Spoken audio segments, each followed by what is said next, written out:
Hey guys, what's up? Welcome back to GTA Froze. Today we'll be looking at the GTA games and deciding which one is the worst. So let's get into it.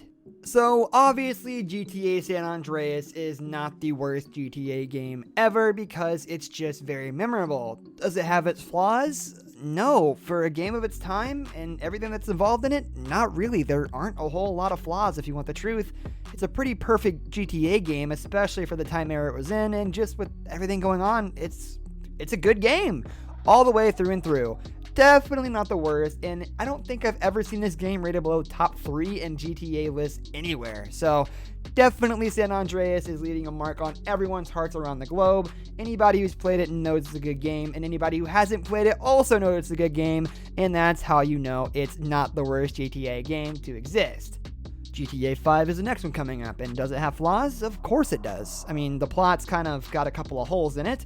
The characters are a little bit wacky, most of them are useless, and some are pretty annoying, but it's still a pretty good game overall. I mean, you can't milk a bad game for 7 years, right, Rockstar? Bunch of dicks. Anyways, GTA 5 is definitely one of the more solid games in the history of Rockstar's creations, and without a doubt, I think all of us can say that GTA 5 is a good game. The main 3 characters are good enough to carry the story no matter what happens, no matter what kind of annoying person you run into or what kind of just bad plot you fall out of. You'll manage to recover yourself using the warm, tender hands of, well, I don't know if they call him warm and tender anymore, but Trevor.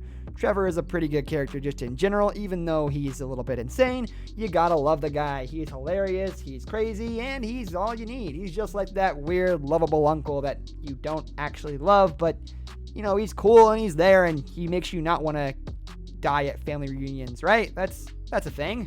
Next up, we've got GTA 4, and I've got bad news for you guys. You got to keep watching the video because GTA 4 is not the worst GTA game ever created. And that's a fact. I mean, everybody loves Niko. Not everyone loves a lot of the mechanics in GTA 4 and how it feels like you're driving on literal ice with oil on the ice. And your wheels are made out of glass. Anyways, what I'm trying to say is the biggest problem GTA 4 had was definitely with the driving, and it wasn't even that bad as I just over-personified it a second ago. It's not that bad, but definitely compared to GTA 5, it's not the best. But, again, that doesn't qualify GTA 4 to be the worst game ever. I mean, Niko, again, could solo carry the game without any effort, really. One of the best written characters ever, and I don't even have to mention Luis or Johnny and their sides of the story to make GTA 4 not be the worst game, so you just know it's not the worst game. Plain and simple. Great game, actually. One of the best, if not the best. Maybe the best.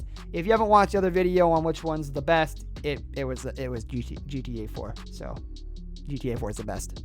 Coming up next, we've got GTA Vice City, and in terms of GTA, I'm going to say it is definitely getting close to being the worst. Now, a lot of you are going to hate me for this one, but I just couldn't hit it with Vice City. Vice City was alright. The map was sort of memorable, not really. There's a couple of scenes I can remember off the top of my head, but again, it's just not the best GTA game. I'm not saying it's not good, of course. I mean, of course it's a good game. It's a Rockstar game. A lot of the Rockstar games are amazing. There's only a few that I think are actually bad, and that's LA Noire on the Nintendo Switch, and that's because it looks like crap. Anyways, GTA Vice City is a really good game for its time and everything, but if it were to be remade, I don't think it would be a very successful remake, if you know what I mean. And if you need reasons why, it's just that it's old and dated, and a lot of the things wouldn't work anymore. A lot of the jokes wouldn't be received very well, and it's just old. Now, the game that is the worst, in my opinion, in the GTA series is GTA 3. Now, again, I'm not saying it's a bad game. As a matter of fact, it is far from it, but GTA 3 was a little bit off the mark for me. And when I say a little bit, I mean it wasn't even on the radar for me. I think GTA 3 was probably the most boring GTA out of all of them. And it just, there's nothing about GTA 3 that's memorable. You never hear anybody talk about GTA 3. Remember that time Claude said that really funny line? Oh, no, you don't, because he's the only character in the GTA 3D era that did not have a voice actor. So you don't really remember Claude either. He's a silent badass. Cool, there's like 80 million of those. Awesome. I bet a lot of you didn't even know his name was Claude. You're welcome. His name is Claude. That's going to do it for today's video, guys. Thank you for watching. If you enjoyed the video, leave a like on the video, and don't forget to subscribe to our channel so you don't miss out on any of our videos in the future. I'll catch you next time. Goodbye.